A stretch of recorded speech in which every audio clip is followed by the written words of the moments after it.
Saudações, investidor! Tudo bem com você?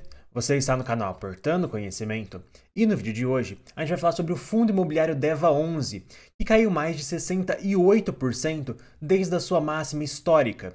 E nesse vídeo daqui a gente vai falar se esse fundo imobiliário ele tem ou não salvação.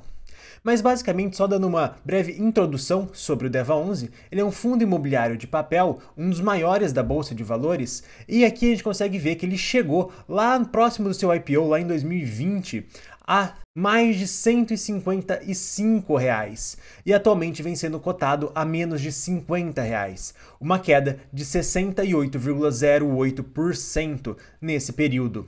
E a gente consegue ver que atualmente a sua cotação é a sua mínima histórica e mesmo o fundo imobiliário tendo um dividend yield de mais de 25% nos últimos 12 meses, nem isso foi capaz de segurar a sua cotação, visto que esse fundo caiu muito, quase 50% no último ano, e desde o começo do mês ele caiu aí por volta de 16,44%.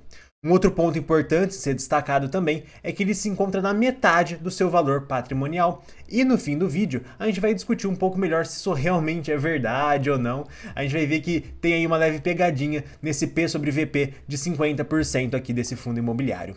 Mas quando a gente presta um pouco mais de atenção na cotação, a gente percebe um negócio muito interessante.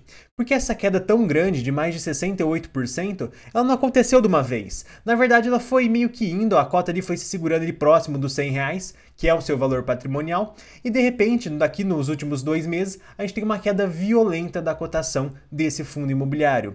E isso não é à toa, porque nesse momento que começou vários riscos que o fundo tinha a se tornar realmente problemas reais que agora o fundo vai ter que enfrentar. E basicamente o que aconteceu com o DEVA11 nesse período? Basicamente ele é um fundo imobiliário de papel. E como que funciona um fundo imobiliário de papel? Basicamente, um FII de papel ele empresta dinheiro através de um CRI para financiar outros projetos. Então você tem, por exemplo, uma expansão de um shopping que você precisa fazer, o fundo de papel vai lá e financia essa expansão através de um CRI, ele como se ele emprestasse dinheiro. Obviamente, emprestar dinheiro não é o termo mais correto, o termo correto seria um CRI, mas é como se fosse um empréstimo.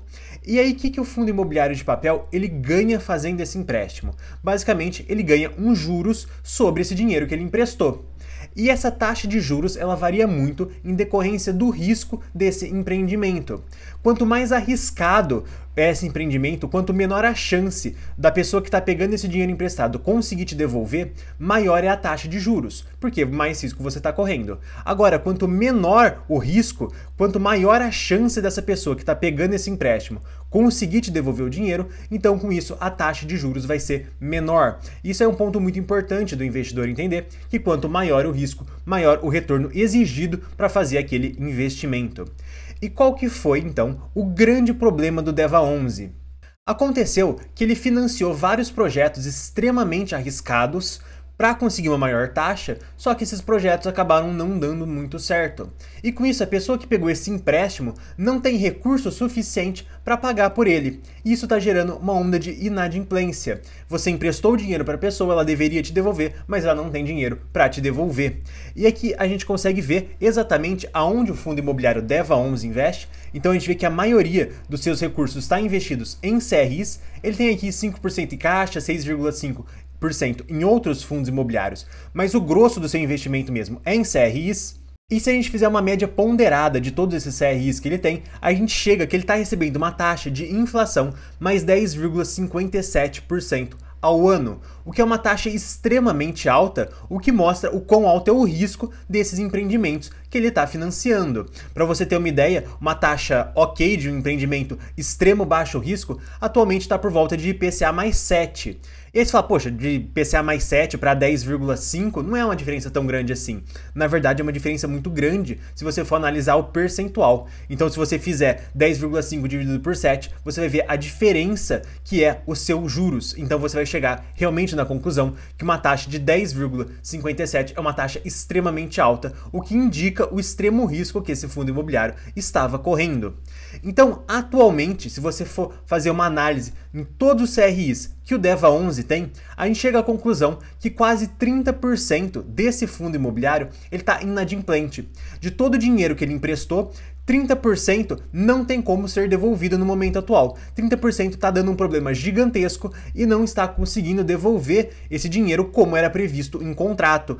Mas aqui tem um grande ponto muito importante do investidor entender, que na verdade o tamanho do problema do DEVA11 não é só 30%. Você pode estar pensando, poxa, ele caiu 50%, o problema é de 30%, então é uma boa oportunidade de comprar ele. Isso é um gigantesco erro, porque na verdade esses 28,77% que está inadimplente desse fundo imobiliário é só a parte que a gente está vendo que está dando problema.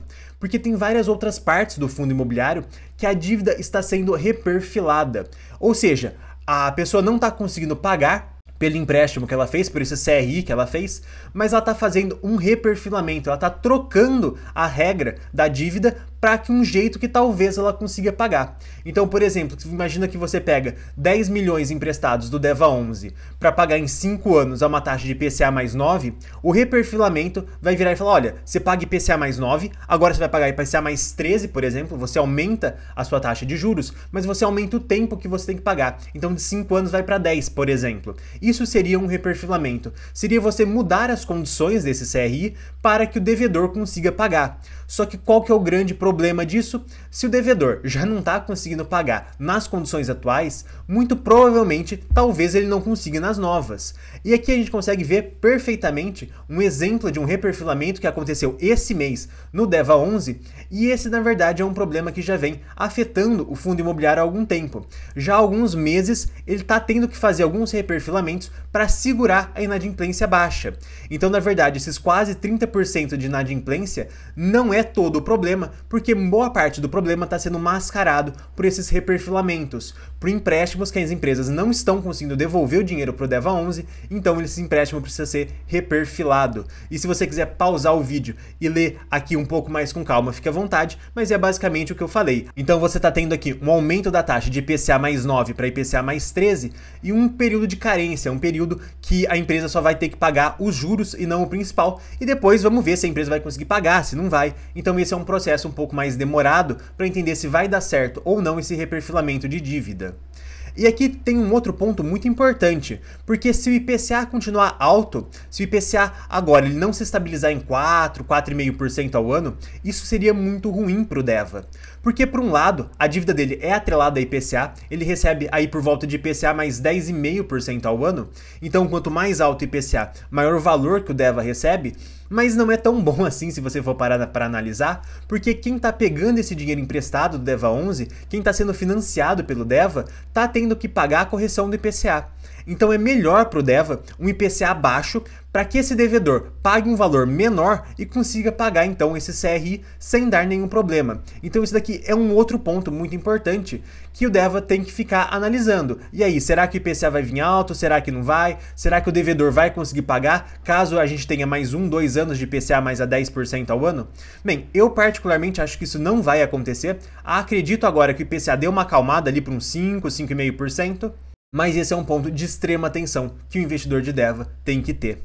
E agora sim a gente vai chegar na principal parte do vídeo, que a gente vai falar, e aí, será que o fundo imobiliário DEVA11, ele tem salvação no momento atual?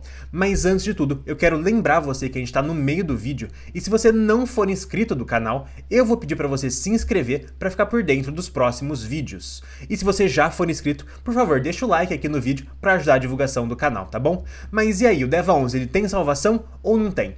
E aqui, basicamente, eu não vou dar resposta nenhuma, mas eu vou dar todas as ferramentas para você mesmo, investidor, chegar na conclusão da sua própria resposta. E se você quiser deixar aqui a sua resposta nos comentários, seja muito bem-vindo. E aí, na sua opinião, o DEVA11, ele tem salvação? Bem, então, aqui você tem que pensar o seguinte, esses CRIs, esses empréstimos que o DEVA11 ele fez, eles têm garantias. Então, na verdade, essa garantia, ela assegura que o fundo imobiliário não vai simplesmente tomar o calote e ficar sem nada. A grande maioria dos CRIs que ele possui tem sim essas garantias. Só que resolver esse problema, ele não é nada fácil, ele tem um ponto muito difícil de ser analisado. Porque tá bom, você tem essas garantias, mas o fundo imobiliário, se caso ele queira executar essas garantias, caso ele queira chegar e falar, olha, sabe essas garantias que você me deu desse CRI? Já que você não pagou por esse empréstimo, agora essa garantia é minha.